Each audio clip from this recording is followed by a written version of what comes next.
तो डॉक्टर साहब, बारिश के मौसम से पहले पशुपालक वैक्सीन कराए या नहीं कराए? हाँ, बारिश के मौसम से पहले हमेशा थोड़ा सा सर ह्यूमिडिटी का स्ट्रेस कम होता है, और ह्यूमिडिटी का स्ट्रेस होने से पहले पहले आपने वैक्सीनेशन ज़रूर करवानी चाहिए। मतलब कि बारिश के मौसम से पहले वो अपना प्रॉपर एक बार वैक्सीनेशन करा ले। हाँ, एफएमडी और एचएस का जो सा वैक्सीनेशन कॉम्बिनेशन वैक्सीन है है। वो, हाँ, कंबाइन वैक्सीन आती है और वो उसमें स्टेट गवर्नमेंट ने भी ड्राइव लगाई हुई है। हाँ हाँ, तो घर घर जाकर पशु चिकित्सक वैक्सीन करते हैं। तो सब पशुपालकों से ये हमारी रिक्वेस्ट है कि आप अपने पशुओं का प्रॉपर वैक्सीन कराएं। कई लोग तो वैक्सीन नहीं करवाते कि उनका पशु दूध सुखा जाएगा, तो 2 दिन दूध सुखाने की बेहतर होता है एज कंपैरिजन टू। कल तो एफएमडी आ गई या एचएस आ गया तो उसमें आपका पशु कम से कम 15-20 दिन के लिए दूध सुखा जाएगा। 15-20 दिन नहीं, पूरा ब्याह ही चला जाता है। कई पशु पर बच्चा भी गिरा देते हैं। तो आप ऐसा है कि वैक्सीनेशन कराने से पहले नंबर 1 तो पशु बिल्कुल स्वस्थ होना चाहिए, और अच्छा रहे कि उस पशु की डीवर्मिंग, पेट के कीड़े की दवाई भी दे दें,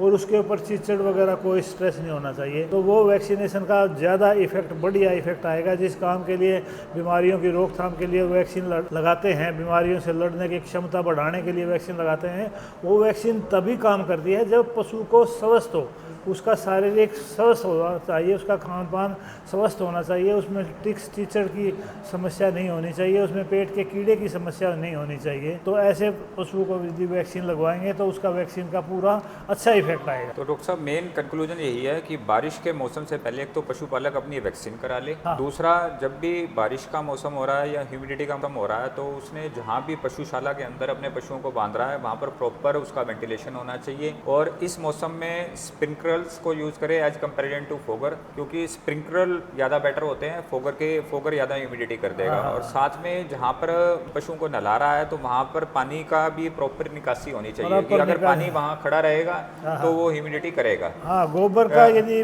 पेशाब का यदि घर में, पशु घर में इकट्ठा हो जाएगा तो उसमें ज़्यादा मीथेन गैस भी होती हैं, उसमें ज़्यादा रेस्पिरेटरी प्रॉब्लम भी आती है। उसकी निकासी बढ़िया होनी चाहिए, और बढ़िया नहीं कि ज़्यादा गोबर गैस प्लांट हैं उसमें ऐसे बनवाने चाहिए ताकि पशु घर की सफाई भी रहे और आपका गैस का भी काम चलता रहे। और जहाँ पर भी वो फीड वगैरह अपने पशुओं को दे रहा है और जो पानी देने की उसकी खुरलियाँ हैं वहाँ पर प्रॉपर साफ सफाई रखे, तो इस मौसम में बीमारियाँ कम से कम होंगी। हाँ, साफ सफाई रखे और उसमें चूना वूना डाल के रखे, और चीचड़ का प्रबंध जरूर करें। चीचड़ ना हो, दवाई का स्प्रे नीचे ठाण में, और पशु के ऊपर भी कई तरह की दवाइयाँ मार्केट में अवेलेबल हैं उनकी। तो सही, उसमें जिस तरह कैटमैक अल्ट्रा सोप आती है, परमेथेप्रिन की सोप आती है, डेल्टा मेथेप्रिन की, और उसमें एमडिट्राज वगैरह है, विटामिन ई है और एलोवेरा है। तो ये 75 ग्राम की साबुन आती है। तो कोई भी पशुपालक अगर अपने पशुओं को इसको रूटीन में नहलाता है तो उसके पशुओं से ये एक्टोपैरासाइट का प्रकोप कम ये होकर कर देगा। गाय और जिनमें बालों वाले पशु है ना, उनमें तो बहुत बढ़िया इफेक्टिव है वो साबुन, अच्छा लगा के ना गाय कैटमैक पे। अल्ट्रा साबुन आता है हाँ, उसमें डॉक्टर साहब। कैटमैक, और भैंसों में भी यूज कर सकते हैं। हाँ, भैंसों चिचड़ में। ना होना चाहिए। बाकी और सप्ताह में एक बार कर दें तो 2-3 बार यदि कर देंगे बरसात के मौसम से पहले, तो चिचड़ों की सारी क्रॉप जितनी है वो खत्म हो जाएगी, और बरसात के मौसम में 3-4 महीने आपके पशुओं में कोई चिचड़ की समस्या नहीं होगी। तो डॉक्टर साहब, आपने बहुत ही अच्छी जानकारी दी, और पशुपालन से रिलेटेड ऐसी और अधिक जानकारी के लिए आप हमारे चैनल को फॉलो करें और सब्सक्राइब करें, या स्क्रीन पर चल रहे नंबरों से संपर्क कर सकते हैं।